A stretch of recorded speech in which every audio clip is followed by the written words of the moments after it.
Oh merci frérot. Ah oui hein. Geoffrey il est arrivé sur elle. Oh putain y'a maman. On fait une enquête la semaine prochaine d'ailleurs. Je sais pas quel jour, mais on est censé faire une enquête hein. Mais bon j'ai rendez-vous mercredi déjà à Épinal. Mais bon vu que ta mère garde les enfants et tout, je vais pas en plus prendre du temps pour aller visiter le lieu machin et tout. Faut que je rentre à la maison donc je verrai. Un jour peut-être. La Servante et Garde sont payés encore. Moi je l'ai regardé, je l'ai téléchargé sur Horizon Underground, mais je l'ai même pas fini. Ça va, on y va au talent. Je pense qu'on n'aura pas le choix. De toute façon, si Laura elle rentre du boulot à 17h30, que je pars et que j'arrive à 18h30 à Épinal, le temps qu'on aille sur le lieu, il fera encore jour. Hein. Ça devrait aller. Hein. C'est du labello, hein. Détendez. C'était celui de Chloé. Ah bon? Parce qu'elle l'avait dans les mains. Dans les mains, c'est pas pour ça que c'était à elle. Non mais je sais que t'es nareuse. Elle en avait un autre que je lui ai donné, j'en ai donné. Il y en avait un paquet de 3, j'ai donné un à Libby, un à Chloé et un à moi. Après, elle a peut-être pris celui-là quand même. Merci Julie 0 pour Prime. Vas-y, pas de soucis, ça va le faire. En fait, j'aurais préféré visiter avant pour être sûr qu'il soit bien et bien accessible, parce qu'on se retrouve pas comme la Villa Couturière, arriver sur place et qu'on puisse pas faire l'enquête, quoi. Avec un loulouilleur. D'après les infos que j'ai... Oui, j'ai vu aussi du Urbex, genre il y a 2 mois. Dedans, donc ça devrait aller, ouais. Mais c'est un très très grand lieu, hein. Il est vraiment huge. Alors, tu suis pas du tout Libellule parce que je parle régulièrement du conflit russo-ukrainien sur ma chaîne YouTube et sur Twitch, bien que je ne suis pas trop censé en parler normalement. Hein. On a des règles très strictes sur YouTube, hein. Mais je m'exprime un petit peu là-dessus. Faut regarder les lives, les replays, les vidéos. Moi, pas du tout. Moi, j'écoute les grosses têtes, si vous voulez tout savoir. Quand Poutine, il a fait son allocution, Laura, elle est rentrée le soir, elle dit « Ah, il y a Poutine... Ah, je veux pas savoir, ça me stresse, ça me fait peur, je veux pas savoir. » Ok, d'accord. J'ai écouté la radio, j'ai mis en route, j'ai entendu blablabla. J'ai dit « Vas-y, je coupe », j'ai coupé, je ne veux pas en entendre parler. Quand quelqu'un commence à parler, j'ai dit « C'est bon, arrêtez, moi je m'en vais, ou vous parlez d'autre chose, mais je veux pas savoir. Ça m'intéresse pas. » Oui, j'ai écouté un long reportage de 2 heures, ou 1h30, je sais plus, sur le conflit israélo-palestinien depuis la genèse de ces problèmes, donc depuis 1917 en soi, la Première Guerre mondiale, et très très instructif, et c'est là où on se rend compte quand même que les pays arabes et musulmans se sont bien fait prendre par des cons. Et en fait, ce qui m'a donné envie, c'est que j'ai regardé un reportage sur les attentats du Bataclan, il me semble, et l'un des terroristes disait en gros qu'il vengeait ses ancêtres musulmans pour les trahisons de l'Occident envers leur peuple et tout ça. Et alors ça justifie pas les attentats, bien évidemment que non. Mais du coup j'ai voulu en savoir plus sur ce sujet de la Palestine et d'Israël. Et c'est pour ça qu'on fait tout un pataquès de Russie-Ukraine. Et Israël-Palestine c'est tout aussi compliqué en fait. Et donc du coup, j'écoute les grosses têtes et c'est très bien. J'adore. On apprend plein de choses, je pensais pas en fait. Moi je croyais qu'en fait c'était des trucs un peu con, tu vois, où ils rigolaient, racontaient des blagues et tout, mais en fait non, c'est plein de choses sur... Enfin t'apprends plein de choses. Très intéressant. Ce week-end je me suis même dit, merde je vais écouter, ça me manquait. Moi, dans la voiture, j'écoute très souvent la radio, quand j'écoute pas des vidéos YouTube. C'est une histoire de sionisme. Oui, bien sûr, oui. Oui, après, les grosses têtes, je suis... Même ma grand-mère aussi, alors. Par exemple, Laurent Ruquier, tout ça, je suis pas forcément... Tu sais comment il retire sa capote, Ruquier? En pétant. Je suis pas forcément... T'es pas fan? En fait, les gens qui sont avec lui, voilà, les grosses têtes, tout ça... je les connais pas forcément et je les apprécie pas forcément. Mais en tout cas, ce qu'ils disent, je trouve ça intéressant. Et c'est pourquoi je l'écoute quand même. C'est sur RTL que tu écoutes, donc tu dois écouter Laurent Deutsch. Oui. Entrer dans l'histoire du... La dernière fois, elle fait « Est-ce que tu connais l'histoire de... Oedipe ?» J'ai dit « Ouais, vite fait. » Et du coup, elle m'a raconté l'histoire d'Oedipe, enfin la mythologie. Achille. Et d'Achille, oui. Après, moi, je suis pas trop... moi, l'humour comme ça... Ouais. T'es pas fan de l'humour? Oui, c'est du labello et j'en aimais pour la 2e fois. Ok, t'as dit quelque chose? Calme-toi. Non. Hein? Morandini. Oh, je suis pas fan de Morandini, moi. RTL avec la valise. Oui, ma grand-mère, elle notait à chaque fois. Moi, je me souviens que quand j'étais petite, ma tante, tu sais, Janine et Marcel, ils écoutaient tout le temps. Et puis en plus, du coup, quand j'écoute l'émission, là, ça me fait penser à ça, même si c'était pas les mêmes personnes à l'époque. Et du coup, je me souviens qu'une fois, ils écoutaient, Et en fait, ils ont entendu qu'ils appelaient leur fille, donc ma cousine, pour Sylvie, pour la valise. Et en fait, elle savait pas. Et mon oncle, il a dit, on était là en train de dire, mais non, mais c'est ça, c'est ça. Il pétait un plomb chez eux à écouter la radio, alors qu'eux le savaient, et puis elle savait pas. La pauvre.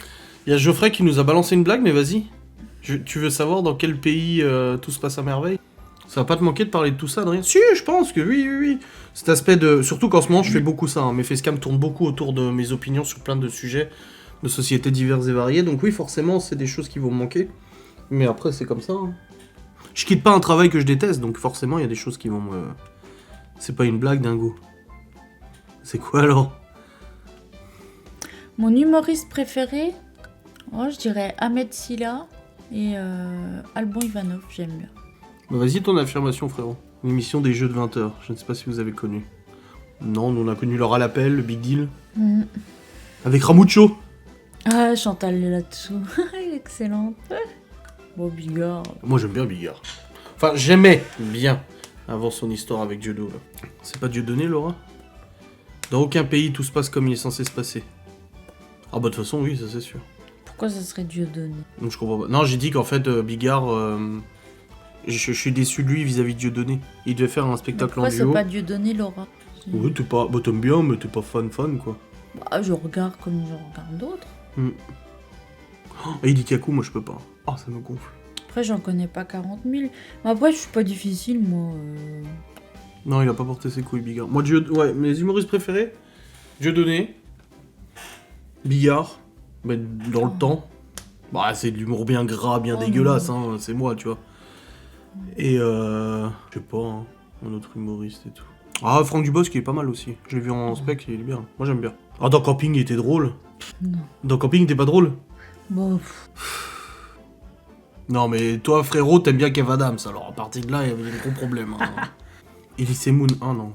Moi, j'ai vu Jamel Debbouze en spectacle. J'aime bien Gad Elmaleh, Florence Foresti. Oui, Gad Elmaleh, ça passe. Bah après, avec les problèmes de copie comique, ça... L'autre, là, que j'ai cherché l'autre fois.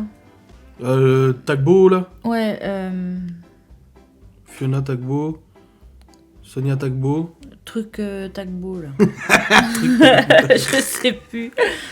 Claudia. Claudia. Elle, j'aime bien aussi. Oui, moi aussi, Debbouze avant, mais maintenant, oui. Bah, déjà, il fait plus trop. Hein. Debbouze? Ouais. Non. Pas que je sache. Fabrice Eboué. Eboué aussi. Oh, Nawel Madani. Ah oui, j'aime bien elle. Paul Mirabel. Eric et Ramsey. Jamel et Fari. Fari, oui. Mais tu vois, en fait, je peux pas dire j'en ai des préférés parce que j'en aime beaucoup. Foresti. Et puis je peux pas dire préféré parce que voilà, je vais pas être fan inconditionnel à les regarder tous les jours. J'en regarde plein. Des fois même sur Netflix et tout, genre je mets des spectacles, des gens je sais même pas qui c'est. Je mets et puis je regarde, ça me fait rire. Il a mis un terme à sa carrière parce qu'il se sentait pas bien. Il voulait prendre un petit peu de bon temps dans l'eau. Thomas Ngigol. Foresti était bien avant, ouais. Était bien avant, Foresti. Pourquoi? Parce que maintenant elle me saoule. C'est pas parce qu'elle te saoule qu'elle était. Non, mais personnellement, j'aime plus. C'est pas forcément elle, c'est nous aussi, on change d'humour avec le temps. Il y a les films de ceux qui prennent un peu le flambeau. Comment ils s'appellent les autres là? Bernier ou. Non, Gérard Jugnot, La Troupe du Splendide. Et ben maintenant, il y a des nouveaux humoristes qui ont pris la place, c'est Philippe Lachaud là. Qui a fait Babysitting 2, etc. En fait, c'est tout un groupe de comiques qui travaillent tout le temps ensemble. Anne Romanoff, non, j'aime pas. Oh, les inconnus, putain, grave. Mais après, moi je suis pas drôle de toute façon, donc je ne peux pas être objective. Si, des fois tu l'es. Laura Lone, avec ses chansons là. Laura Kelly. Muriel Robin, non, toi non, hein. Je crois pas, hein, Muriel Robin. Oh, si. Si. Alban Ivanov, mais Ivanov. Ouais, moi j'ai vu ces spectacles avec Malone. On a rigolé. La Pierre Palmade. Oh oui. Et Michel Larocque là. Oui, ça, je les ai vus et revus aussi. Ah bah j'imagine. C'était comment Ils s'aiment, ils se séparent, ils se re-aiment. Ils se re-aiment, ouais. Ça j'ai vu, ouais. Maintes fois. Rire très fin, très intelligent. Il rigole sur la physique quantique. Ah, je me fous de toi, mais c'est gentil. C'est pas méchant. Chevalier du fiel. Bon, c'est fait, on a perdu contre le Danemark. Ah ouais, de nouveau? Pourtant, il y avait Giroud ou pas? Frérot. Giroud! Enculé! Nique ta mère, Giroud! C'était à Paris, quand on était en bagnole, là. Le mec, dans sa camionnette, là, il a dit que Geoffrey ressemblait à Giroud. Il a dit, Giroud! Enculé! Ah, Elikaku, ouais, ma mère aimait bien aussi. To watch, to watch, to watch. You rinse, you rinse, you rinse. Tu connais pas? Tu dis oui, après non. Bah j'ai dit oui, mais en fait non, parce que je lisais un truc en disant qu'un faré oui, mais non. Parce que t'écoutais pas. Oh, t'arrêtes là. Comme d'hab, quoi. Il y en a une qui a suivi. Elle m'a pas frappé. Arrête. Ça l'énerve quand je fais ça. Et elle me met une claque illico. Arrête, c'est bon. Oh. Encore une fois, je me barre. Oh, ça y est. De toute façon, le live va se terminer de toute manière. Voilà. Non, c'est pas Fortuné, Marina, c'est Fortune Skip. Hanouna, oh, j'aime pas Hanouna. J'étais sûr qu'il allait avoir la ref. Fortune Skip. Timoré. Timoré. Ils m'ont accepté sur Warzone d'ailleurs, frérot. Timoré et Haricot Vert là. Non, Cyril, il est pas drôle. Il est grave pas drôle. Même moi, si moi je trouve quelqu'un pas drôle, c'est que vraiment il est pas drôle. Parce que moi-même, je ne suis pas drôle. Donc pour que je puisse juger quelqu'un comme ça, c'est que vraiment non, il l'est pas. C'est pas possible. Bon, le reportage que j'ai vu, c'est un vieux reportage hein, pour Israël et Palestine. C'est juste parce que vous voulez, mais pas en vrai. Bonjour, mais bonjour. quand tu veux, c'est drôle. Ah, elle parle de Cyril Hanouna. Non, mais je comprends pas. Non. C'est juste parce que vous voulez. Mais. Je sais pas, moi je trouve il prend. Il est drogué à la cocaïne en plus. Il en prend une trop les sacrée gens tonne. pour des cons. Genre, des fois, tu sais, des trucs où, genre, je sais pas comment expliquer. Genre, tu vas voir une émission et en fait, le jour-là, il va te dire un truc. Et toi, tu regardes une émission qui date de 3 semaines avant et tu te rends compte qu'il a dit exactement le contraire et que du coup, il prend les gens pour des cons, mais C'est un faux grave. cul, un hypocrite, un drogué à la cocaïne, tout ce que tu veux. Oui, bon, ça après, on s'en fout, il fait ce qu'il veut dans sa vie, mais. Enfin, non, moi je peux pas, quoi. Vas-y, pour clôturer le live, Anto pose ta question. Anto, il veut poser une question. Tu penses qu'il est drogué? Bon, comme beaucoup de personnalités du PAF. Hein. L'autre fois, j'ai regardé d'ailleurs un documentaire sur. Bah, je sais pas son nom. Il y aura des Velux? Sur. T'as commencé son nom? Celui qui est mort, là, qui présentait Il y le. en a beaucoup qui sont morts quand même. Jean-Luc Delarue. Ah bah lui, il était sacrément drogué, lui, il est mort de ça. Il a fait un cancer d'intestin, de l'estomac ou je sais pas quoi. Ah oui, lui, il consommait, hein. Et alors, est-ce que je viens de Ah, dire vas-y, le vas-y, contraire continue. Ah, mais je te disais ce que je savais. Vas-y, continue. Bah, je suis juste en train de dire que, du coup, j'ai vu un documentaire sur lui et qu'il a eu une vie de ouf. Et lui, par exemple, oui, il était drogué, mais ça n'excuse pas, parce que c'est pas bien. Mais je veux dire, moi, perso, je vais pas les juger, lui, parce qu'il était drogué. Je veux dire, c'est sa vie, il fait ce qu'il veut. On sait pas le pourquoi du comment. Et on n'est personne pour juger pourquoi il a fait ça. Donc Hanouna, si je ne peux pas le blairer, ça n'a rien à voir. Il peut s'enfiler un arbre entier dans le nez, que c'est pas mon problème. Pourquoi l'arbre? On vient quand? Bah, ce week-end, si vous voulez, on est dispo, hein. Vas-y, viens ce week-end, on se fait une petite fondue bourrigne. Ah ouais. Pourquoi petite? Parce que je vais dire petite. On se fait une putain de fondue bourguignonne, ça me... En fait, je pense que Delarue, c'est ce que j'ai, moi, compris du reportage, c'est qu'en fait, c'était quelqu'un qui prenait beaucoup sur lui. Enfin, les émissions qu'il faisait, déjà, c'était pas du tout les mêmes choses que Hanouna, par exemple. Et je veux dire, du coup, il a côtoyé quand même pas mal de gens à problème qui lui racontaient, du coup, leurs problèmes et tout ça. Et le truc, c'est il semblait être très fragile. Empathique. Et très empathique.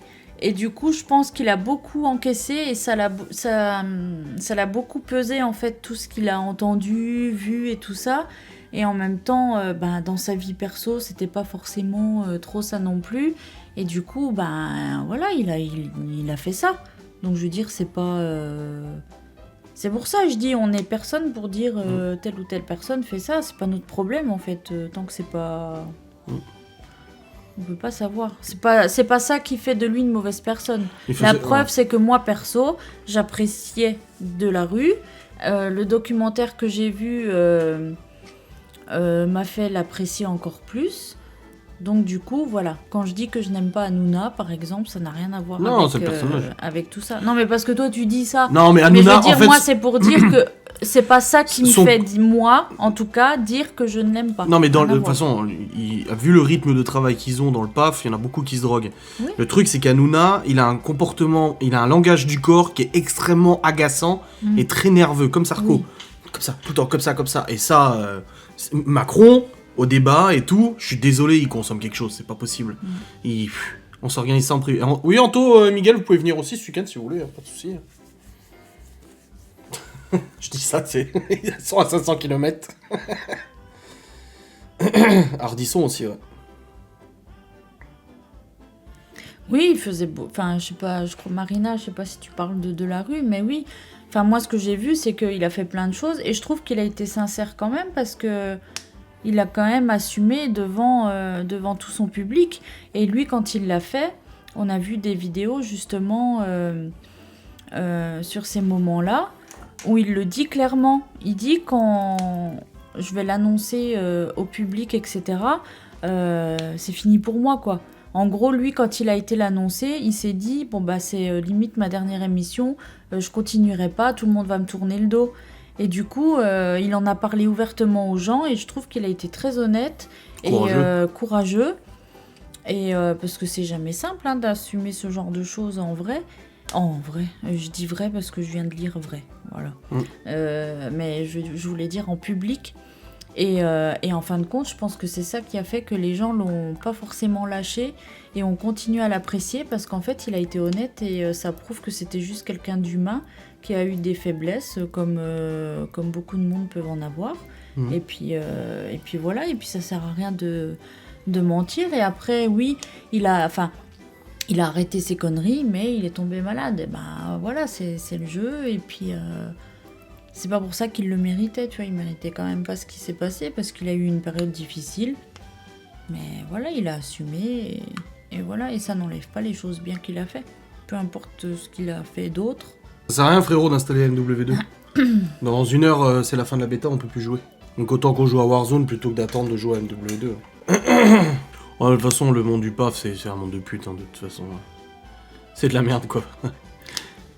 Il a arrêté trop tard, mais dans tous les cas, des gens qui meurent du cancer, il y en a plein tous les jours. Il y en a plein tous les jours.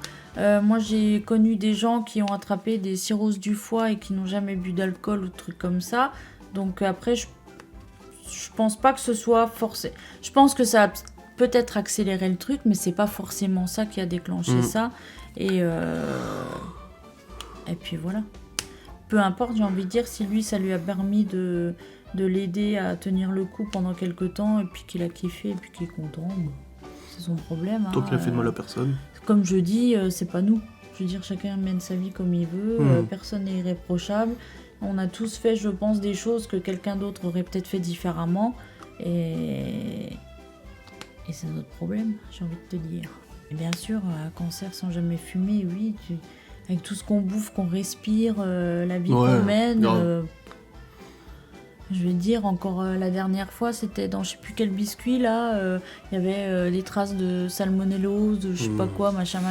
Oui, voilà. Mais il y a un sportif comme ça qui a je sais plus, il y a quelques années. Vicenne, toujours bien et tout. Et il a chopé un cancer à 36 ou 37 ans. Bien. Bon, les amis, le live va se terminer sur cette discussion à propos du cancer. Il y a des reggae qui vivent longtemps, ouais. J'espère en tout cas que ce live en compagnie de Laura vous aura fait plaisir. L'air est tellement pourri que le non-fumeur aura toujours les mêmes poumons que le fumeur. C'est clair. On sait pas, de toute façon, avec toute la merde partout. Merci beaucoup d'avoir été là, c'était cool. Joie guetter en fin de live, putain, mais grave. Allez, passez une bonne soirée à tous. Des bisous, à la prochaine. Live demain, 13h30 peut-être, je sais pas, je vous ferai le planning de toute C'est façon. quoi qu'elle fait Libye que j'arrive pas? Mais je sais plus comment elle fait. Comme ça, non? Comme ça? À chaque fois, on se fait avoir. Je sais pas. Oh, bref, je sais C'est pas. ça. Attends. Non, c'est pas ça. Si? Ça? Non. Attends. Ça.